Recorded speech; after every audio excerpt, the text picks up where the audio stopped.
We want to create a space and a place where people want to come, but also recognises the kind of the heritage of NorthStandard and how long we've been here in the city and on the Quayside. I was walking along the Quayside, you see the building, it's an iconic, famous building, but you don't know like much about it on the inside.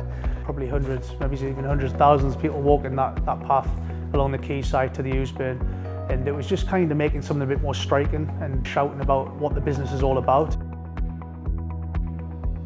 We are a successful, significant company. We're insuring 20% of the world's shipping fleet. An opportunity for people to trace the history and also to work out, I think, the important bit that shipping plays in our everyday lives and the small part we play in contributing to that. I think we just wanted people to understand who we are and that we're part of the North East. We employ over 300 people. We work closely with charities a lot of our charity partners up here. And we just like people to understand a bit more, I think, about NorthStandard.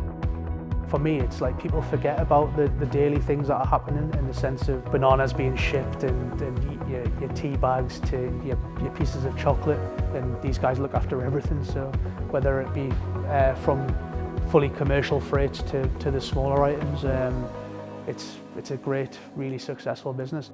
It's a massive honour to be shouting about working with NorthStandard and kind of what they believe in as a business, and it's nice to see and hear the feedback so far. James has captured so much of what we're about as NorthStandard. So that was a real attraction, and then brilliantly that he's from the North East as well. We're hugely proud of us being here and the building and everything we've done around it, and to have a local artist as well is it's the icing on the cake. Really, it's fantastic.